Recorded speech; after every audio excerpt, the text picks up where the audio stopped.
Hello my friends, how is everyone today? All is well around these parts. Jean did want to go into Ben's room, and then I do have Doug. And Doug seems to be snoring, and I feel like it's gonna get louder. So I think I'm gonna do a soft halo eye with a lot of depth. Okay, I want it to be really, really soft, but I'm gonna keep the depth really, really focused here. And then I will do foundation, but I'm going to film the announcement videos for the C40.5. So I'll be doing my bronzer and contour off camera, but we're basically doing pretty much everything else here. I think I want to use this palette. I'm actually excited for this color story. It's been a while since I've shown a ColourPop collection, but this actual collection is, believe it or not, pretty nice, okay? And when I say that, I feel like a lot of us are a little bit more comfortable wearing these types of greens. This one isn't as scary as it looks either. I feel like green, depending on your skin tone, it kind of leans more into a neutral because it's just really nice with brown, so it can be a really nice pop. Now I am gonna stay more in these tones just so oh Lord, maybe that on my inner corner. Maybe that on my this on my inner corner. I can't be stopped. Let's just throw on a quick base. This one is sandstone, just making sure I grab the right one. Okay, but I'm not gonna worry about my lid because we're gonna do something fun there. It's a really fun way to get depth for a halo eye really quickly, but we're not there yet. So right now I just wanted a really even, kind of from my socket to my brow bone. I want it to look really nice and even and blurred. And we got that. I also have this pesky extraction I don't want to look at anymore. Much better. Soften edges. Blend the shadow.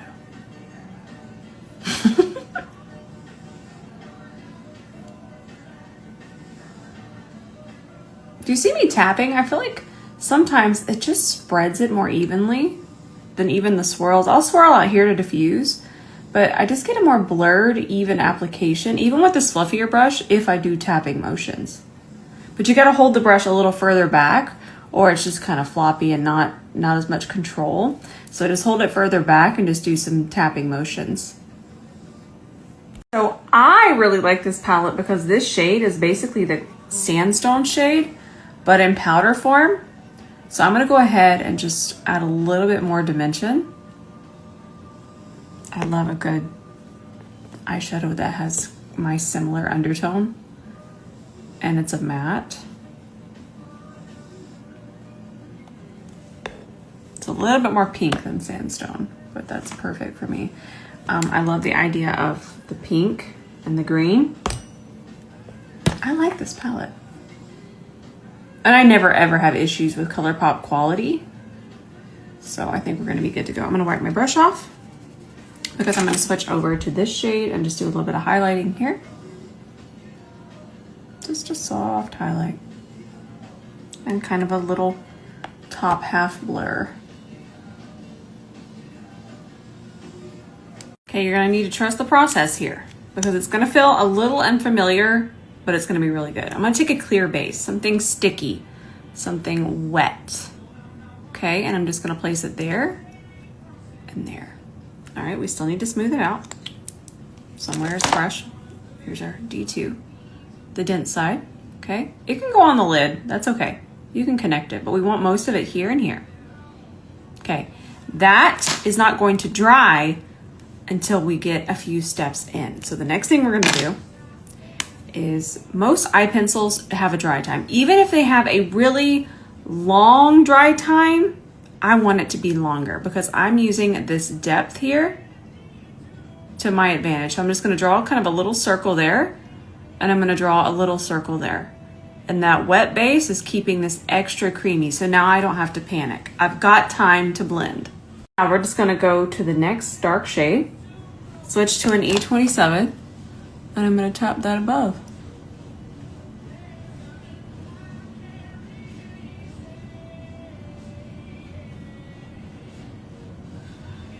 And you just get the most even, look, we're still gonna blend that, but you just get the most even, creamy, delicious transition when you do this. I used to struggle to kind of do smoky looks until I put a base underneath my liner, and it just makes it so much easier. Because dry times are sometimes what kind of mess us up. Where's Sheila? I'm gonna wipe my brush off. There could be a little too much eyeshadow base on that. And pick up a little bit more of that same shade and just kind of keep pressing it. I'm not going directly on the black, but I'm just making sure that I'm getting this nice and set. And this could be helpful. Do you see how this comes out of the fold? We can still soften it, we're not there, but we want this side to do the same. Or our eye could just kind of go meow, which is not a bad thing, but I like to show you shapes. It just depends on how you want to reshape the eye. But I want mine to be a little bit more even and a little bit more lifted. So in a second, we will clean up this, and that's already going to give us some lift. But because anytime you can have lift past this fold, see how this fold is coming down that way? See that? I want the lift there. But that being said, I'm going to tilt my head back and just kind of stamp and start to bring that dark gray out of the socket. This right here, everything I'm doing, the brush I'm using, what I just showed you, hooded eyes. Hooded eyes. And another reason that this brush is so great for hooded eyes, because it's tiny. And obviously, when you have smaller areas to work with, you want a tinier brush, but you also want angles. And then you also kind of have that flexibility of the flatness of each side. That way you can just kind of stamp. Stamping is also really important when it comes to hooded eyes, because we're working with such small areas that we're trying to shade. So buffing always isn't the answer. Stamping is, and then getting that placement, and then you can do some buffing. But stamping is really the key. Now I'm going to take a whisper of black eyeshadow. I just grabbed a random black eyeshadow, and I'm going to take that, and it's on the side. And this is important because you want to press and make sure that the base is set. Boom, done, easy. Just a little bit, get in there. Same thing on this side.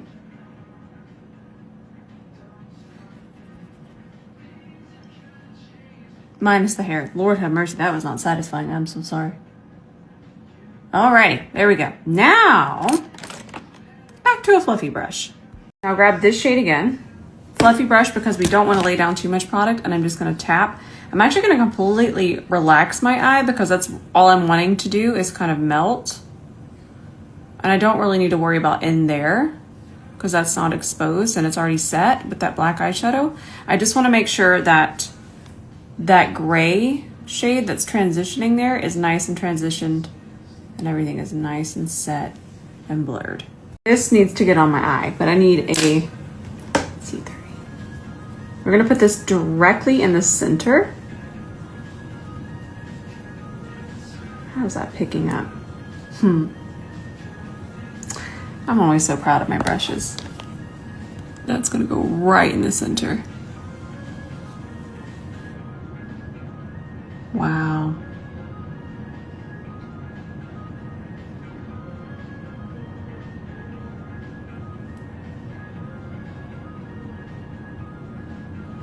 That is stunning. Do the other eye.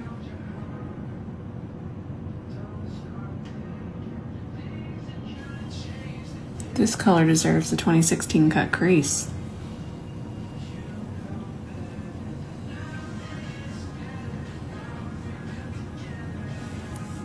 Now what are we doing on that side? Listen, I don't know how long some of you have been here, but does anybody remember the color gremlin? It can't be stopped. I try. It takes over my body.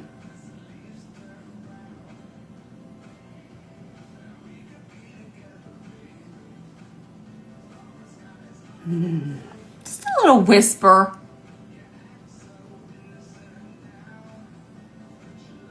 Use the side to press it into that wet base. That's what I wanted. Get out of here.